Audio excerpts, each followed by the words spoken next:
Level 4. As each day passed I would learn, in our talk, something about the little prince's planet, his departure from it, his journey. The information would come very slowly, as it might chance to fall from his thoughts. It was in this way that I heard, on the third day, about the catastrophe of the baobabs. This time, once more, I had the sheep to thank for it. For the little prince asked me abruptly, as if seized by a grave doubt. It is true, isn't it, that sheep eat little bushes? Yes, that is true. Ah, I am glad. I did not understand why it was so important that sheep should eat little bushes. But the little prince added, Then it follows that they also eat baobabs? I pointed out to the little prince that baobabs were not little bushes, but, on the contrary, trees as big as castles, and that even if he took a whole herd of elephants away with him, the herd would not eat up one single baobab. The idea of the herd of elephants made the little prince laugh. We would have to put them one on top of the other, he said. But he made a wise comment. Before they grow so big, the baobabs start out by being little. That is strictly correct, I said. But why do you want the sheep to eat the little baobabs? He answered me at once. Oh, come. As if he were speaking of something that was self-evident. And I was obliged to make a great mental effort to solve this problem, without any assistance. Indeed, as I learn it, there were on the planet where the little prince lived, as on all planets, good plants and bad plants. In consequence, there were good seeds from good plants, and bad seeds from bad plants. But seeds are invisible. They sleep deep in the heart of the earth's darkness, until someone among them is seized with the desire to awaken. Then this little seed will stretch itself and begin, timidly at first, to touch a charming little sprig inoffensively upward toward the sun. If it is only a sprout of radish or the sprig of a rose bush, one would let it grow wherever it might wish. But when it is a bad plant, one must destroy it as soon as possible, the very first instant that one recognizes it. Now there were some terrible seeds on the planet that was the home of the little prince, and these were the seeds of the baobab. The soul of that planet was infested with them. A baobab is something you will never be able to get rid of if you attend to it too late. It spreads over the entire planet. It bores clear through it with its roots.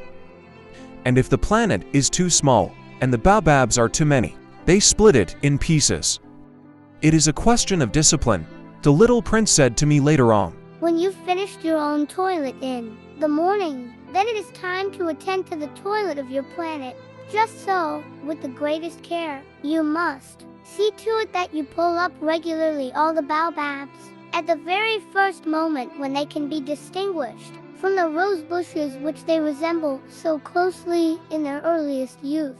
It is very tedious work, the little prince added. Sam. Little prince added. But very easy.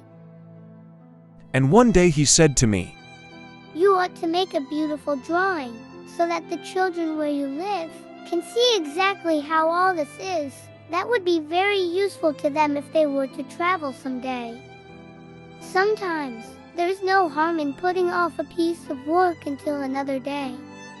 But when it is a matter of baobabs, that always means a catastrophe. I knew a planet that was inhabited by a lazy man. He neglected 3 little bushes.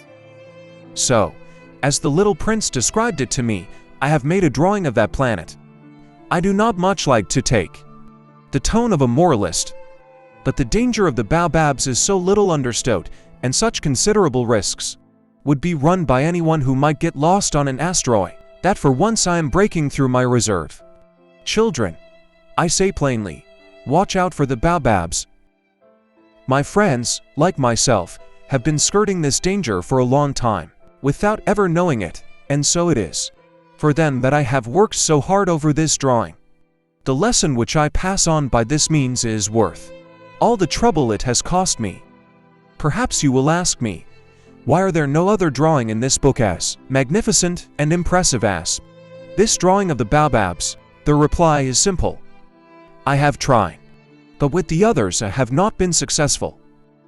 When I made the drawing, Of the baobabs, I was carried beyond myself by the inspiring force of urgent necessity. Oh, little prince. Bit by bit I came to understand the secrets of your sad little life. For a long time you had found your only entertainment in the quiet pleasure of looking at the sunset. I learned that new detail on the morning of the 4th day, when you said to me, I am very fond of sunsets. Come, let us go look at a sunset now. "But we must wait," I said. Wait, for what? "For the sunset. We must wait until it is time." At first you seemed to be very much surprised. And then you laughed to yourself. You said to me, "I am always thinking that I am at home." Just so. Everybody knows that when it is noon in the United States, the sun is setting over France. If you could fly to France in 1 minute, you could go straight into the sunset, right from noon. Unfortunately, France is too far away for that. But on your tiny planet, my little prince, all you need do is move your chair a few steps. You can see the day in and the twilight falling whenever you like. One day, you said to me, "I saw the sunset 44 times. And a little later you added, "You know, one loves the sunset when one is so sad." Were you so sad then? I asked, on the day of the 44 sunsets. But the little prince made no reply. On the 5th day, again, as always, it was thanks to the sheep, the secret of the little prince's life was revealed to me. Abruptly, without anything to lead up to it, and as if the question had been born of long and silent meditation on his problem, he demanded, A sheep, if it eats little bushes, does it eat flowers too? "A sheep," I answered, "eats anything it finds in its reach." Even flowers that have thorns? "Yes, even flowers that have thorns." Then the thorns, what use are they? I did not know. At that moment, I was very busy trying to unscrew a bolt that had got stuck in my engine. I was very much worried, for it was becoming clear to me that the breakdown of my plane was extremely serious, and I had so little drinking water left that I had to fear for the worst. The thorns, what use are they? The little prince never let go of a question once he had asked it. As for me, I was upset over that bolt. And I answered with the first thing that came into my head. The thorns are of no use at all. Flowers have thorns just for spite. Oh. There was a moment of complete silence. Then the little prince flashed back at me, with a kind of resentfulness. I don't believe you. Flowers are weak creatures. They are naive. They reassure themselves as best they can. They believe that their thorns are terrible weapons. I did not answer. At that instant I was saying to myself, if this bolt still won't turn, I am going to knock it out with the hammer. Again the little prince disturbed my thoughts. And you actually believe that the flowers... Oh, no. I cry. No. No. No. I don't believe anything. I answered you with the first thing that came into my head. Don't you see, I am very busy with matters of consequence. He stared at me, thunderstruck. Matters of consequence. He looked at me there, with my hammer in my hand, my fingers black with engine grease, bending down over an object which seemed to him extremely ugly. You talk just like the grown-ups. That made me a little ashamed. But he went on, relentlessly. You mix everything up together. You confuse everything. He was really very angry. He tossed his golden curls in the breeze. I know a planet where there is a certain red-faced gentleman. He has never smelled a flower. He has never looked at a star. He has never loved anyone. He has never done anything in his life but add up figures. And all day he says over and over, just like you, I am busy with matters of consequence. And that makes him swell up with pride. But he is not a man, he is a mushroom. A what? A mushroom. The little prince was now white with rage. The flowers have been growing thorns for millions of years. For millions of years the sheep have been eating them just the same. And is it not a matter of consequence to try to understand why the flowers go to so much trouble to grow thorns, which are never of any use to them? Is the warfare between the sheep and the flowers not important? Is this not of more consequence than a fat red-faced gentleman's sons?